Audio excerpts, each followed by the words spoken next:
Question number 11 जिसके 4 part है।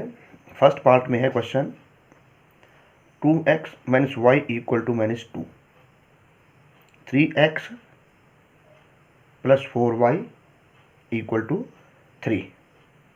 और जो उसका सेकंड पार्ट है उसमें इक्वेशन है 5x plus 7y equal to -2, 4x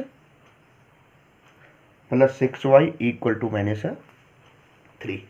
matrix method से इस क्वेश्चन को सॉल्व करना है। तो मैट्रिक्स मेथड से फर्स्टली इक्वेशन को लिखते हैं ax इक्वल टू b, जिसमें a जो होगा ये मैट्रिक्स होगा x y के कोफिशिएंट्स और कैपिटल X होगा जो आपका यहाँ पर वेरिएबल होगा x और y, और b होगा यहाँ से कांस्टेंट टर्म। इसके बाद हमें निकालना है डिटर्मिनेंट a, जिसे हम निकालेंगे इसकी इससे गुणा, 4 गुणा 2 8, बीच में माइनस का निशान आता है, इसकी इससे तिरछी गुणा, 3 एकम 3, ये आ गया 11 जो बराबर नहीं है 0 के। इसका मतलब ये है कि आपका यहाँ से इनवर्स पॉसिबल है। तो अब आपको एडजॉइंट ए निकालने के लिए सबसे पहले A11 निकालना पड़ेगा। A11 का मतलब रो 1 कॉलम 1, ये हो गया 4, ये 12 चिन्ह माइनस का आ गया 12 का, रो 1 कॉलम 2। उसके बाद A21 की वजह से माइनस का, रो 2 कॉलम 1। उसके बाद आया A22 रो 2 कॉलम 2। अब यहां से आपके पास आया एडजॉइंट A जो होगा A11 A12 A13 A21 A22 इसका ट्रांसपोज। और ट्रांसपोज में क्या करते हैं हम, रो को कॉलम बनाएंगे और कॉलम को रो बनाएंगे। उसके बाद आपका आ गया A इनवर्स जो होगा एडजॉइंट A अपॉन में डिटर्मिनेंट A। डिटर्मिनेंट A की कीमत 1/11, फिर 4 1 -3 और 2। अब उसके बाद x जो होगा ये होता है A इनवर्स B के बराबर, और इस x की जगह आप लिखोगे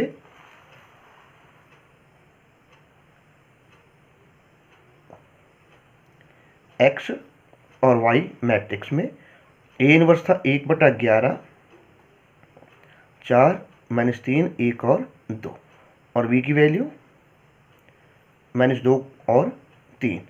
इनकी कर दो गुणा, इसकी इससे गुणा गुणी, 4 दूनी 8, इसकी इससे प्लस में 3, 6 प्लस के 6, ये आ गया आपका 1/11 माइनस के 5 और ये 12।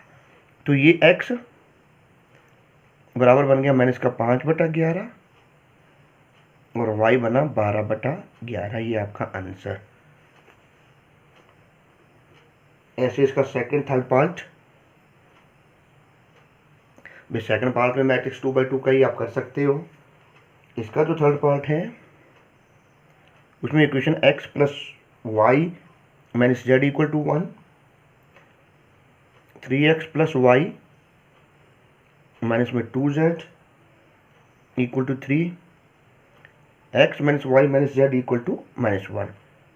और इसका जो फोर्थ पार्ट है उसमें इक्वेशन है 6x minus 12y 25z equal to 4, 4x 15y minus 20z equal to 3, 2x plus 18y plus 15z equal to 10। Third part का सोल्यूशन इसका, इक्वेशन को लिखोगे ax इक्वल टू b, जहाँ a जो है आपका ये बना 1 1 -1, 3 y का गुणांक, यहाँ से z का गुणांक, x का गुणांक, y का गुणांक और z का गुणांक, और कैपिटल X जो होगा ये होगा x y z, इसमें 3 4 हैं, और b होगा यहाँ से कांस्टेंट टर्म मैट्रिक्स के रूप में। उसके बाद आप निकालोगे इसका सारणिक ए, डिटर्मिनेंट ए, ये कवर हो गया, ये कवर हो गया, इसकी इससे गुणा, बीच में माइनस का निशान आएगा, 2 एकम 2, फिर माइनस का चिन्ह, ये प्लस माइनस प्लस, इन चिन्हों का प्रयोग करोगे, माइनस का 1 कवर हो गया, ये कवर किया, 3 एकम 3, बीच में फिर से माइनस, 2 एकम 2, माइनस माइनस प्लस हो गए, ये माइनस के 3, माइनस में 1, माइनस का 3, 3 में से 2 गया 1, ये प्लस का 1 हो गया, ये प्लस के 4, 4 और 1 5, 5 में से 3 गए, ये आपका बना 2, जो बराबर नहीं है 0 के। अब आपने A11 निकालना है। A11 मतलब रो नंबर 1 कॉलम नंबर 1, यानी कि माइनस का 1 और प्लस के 2, ये आ गया 1। फिर A12 का चिन्ह आ गया बाहर माइनस का, इसका मतलब क्या हो, रो नंबर 1 कॉलम नंबर 2, 3 एकम 3, बीच में प्लस का, ये 2 की 1 से गुणा करके माइनस का 2, माइनस माइनस प्लस हो गए, A13 रो 1 कॉलम 3, 3 एकम 3, माइनस में 1, ये बना माइनस के 4। उसके बाद आया A21, 21 के वजह चिन्ह माइनस का, रो 2 कॉलम 1, इसकी इससे गुणा, बीच में माइनस का निशान, 1 एकम 1, ये बन गया प्लस के 2।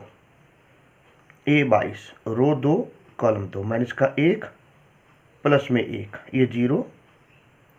A23 रो 2 कॉलम माइनस का 1, माइनस का 1, ये बन गया प्लस के 2। उसके बाद A31, A31 का मतलब है रो 3 कॉलम 1, माइनस का 2 प्लस में 1, A32 के कारण चिन्ह माइनस का, रो 3 कॉलम 2, माइनस के 2 प्लस के 3, फिर आया A33 रो 3 कॉलम 3,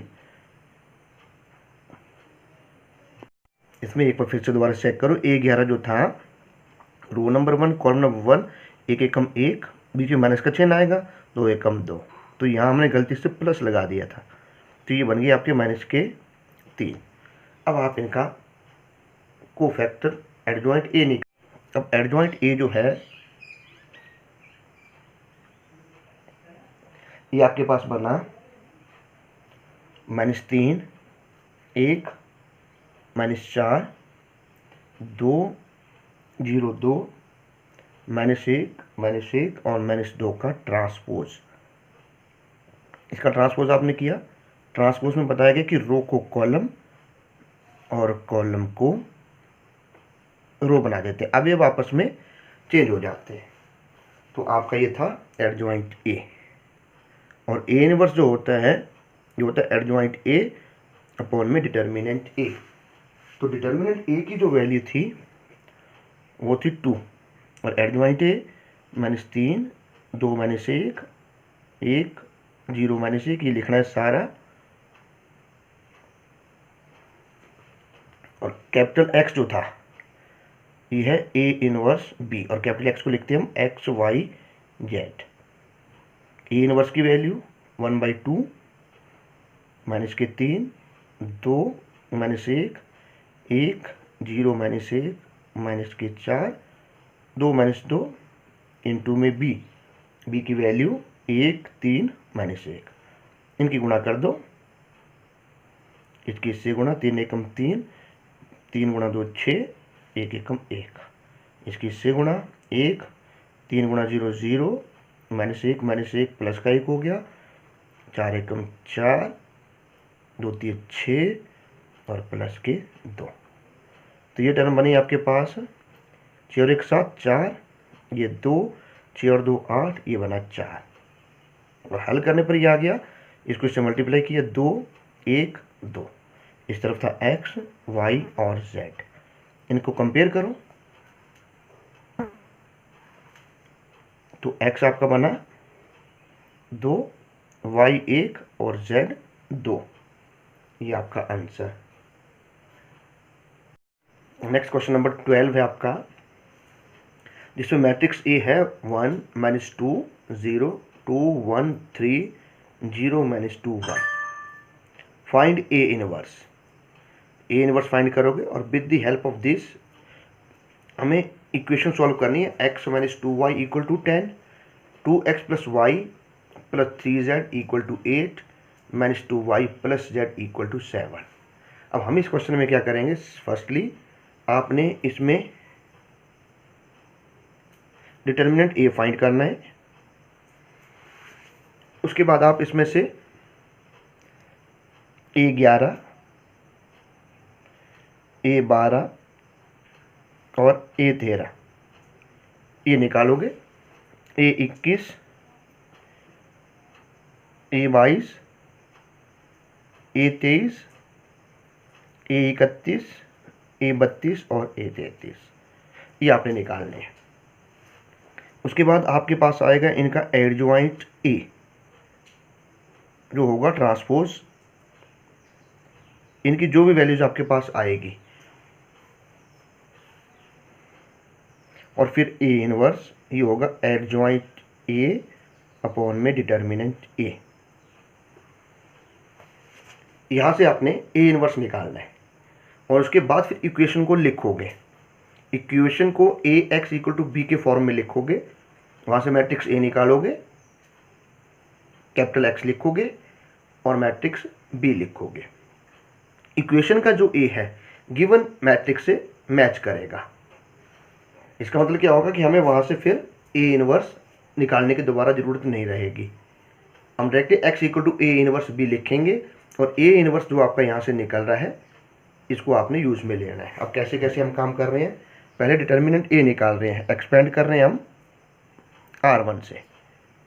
रो नंबर 1 ये कवर हो गए, एक एकम एक, बीच में माइनस का चिन्ह 3 दूनी 6, ये तो प्लस के हो गए। बीच में माइनस का चिन्ह आता तो माइनस ऑलरेडी है, माइनस माइनस प्लस हो गए, 2 एकम 2 0, जीरो के आगे लिखने की जरूरत नहीं है। 6 प्लस 1 7, 2 गुणा 2 4, ये बन गए 11। अब उसके बाद आपका A11 रो नंबर 1 कॉलम नंबर 1, ये 1 प्लस 6 जो होगा आपके पास 7, कॉमा A12 चिन्ह माइनस का आया 12 के कारण, रो नंबर 1 कॉलम नंबर 2 एकम 2 माइनस में 0। A13 रो 1 कॉलम 3 2 दूनी 4, ये माइनस के 4 बने। उसके बाद आपके पास आया A21, A21 के कारण चिन्ह माइनस का ब्रैकेट लगा दी, रो नंबर 2 कॉलम नंबर 1, ये 2 और ये 1, माइनस के 2 और माइनस में 0, ये बन गए प्लस के 2, row 2। A22 row number 2 column number 2 1 minus 0, ये बना 1। A23 रो 2 कॉलम 3, 1 गुणा 2 माइनस के 2, बीच में माइनस का चिन्ह। देखो A23 का मतलब रो 2 कॉलम 2, तो इसकी इससे गुणा, ये प्लस के 2 हो गए। A31 के कारण चिन्ह माइनस का नहीं आएगा, ये प्लस का बनेगा, रो नंबर 3 कॉलम नंबर 1, 3 दूनी 6 माइनस में 0। A32 चिन्ह माइनस का, रो 3 कॉलम 2, 3 एकम 3 माइनस के 0। A33 ये कवर हुआ, ये कवर हुआ, 1 एकम 1, बीच में माइनस का चिन्ह, 2 गुणा 2 4, क्योंकि यहाँ माइनस है तो ये माइनस माइनस हो गए प्लस, ये आगे प्लस के 5। अब आप इनका ट्रांसपोज करोगे। पहले लिखो A11, A12, A13, उसके बाद A21, A22 और A23। उसके बाद आया A31, A32 और A33। अब इसका ट्रांसपोज किया, 7 माइनस 2 माइनस 4, 2 1 2 माइनस 6 माइनस 3 और 5, और डिटर्मिनेंट ए था 1/11। एडजॉइंट ए 7 2 माइनस 6 माइनस के 2, 1 माइनस 3 माइनस 4, 2 और 5। ये आ गया आपका ए इनवर्स। अब देखो जो आपके पास इक्वेशन है वो है x माइनस 2y, इसमें z नहीं है, z की जगह लिखा 0z equal to 10, 2x plus y plus 3z equal to 8। x नहीं है इसमें तीसरी वाली में, तो 0x minus 2y plus z equal to 7। इसे आप लिखोगे ax इक्वल टू b। यहाँ जो a है यह 1 माइनस 2 0 2 1 3 0 माइनस 2 और 1। Capital X X Y Z और कैपिटल बी यहाँ की कांस्टेंट टर्म ये लिखी जाएगी। अब देखो ये जो ए है ये गिवन मैट्रिक्स से मैच कर रहा है, दोनों के एलिमेंट्स सेम है। इसका मतलब आप यहाँ क्या कर सकते हो, एक्स को लिख सकते हो डायरेक्टली ए इनवर्स बी, और ये जो कैपिटल एक्स है ये है एक्स वाई जेड, और ए इनवर्स था आपके पास 1/11 7 2 माइनस के 6 माइनस 2 1 माइनस 3 माइनस 4 2 5 और साथ में बी 10 8 और 7। अब आप करोगे इनकी गुणा।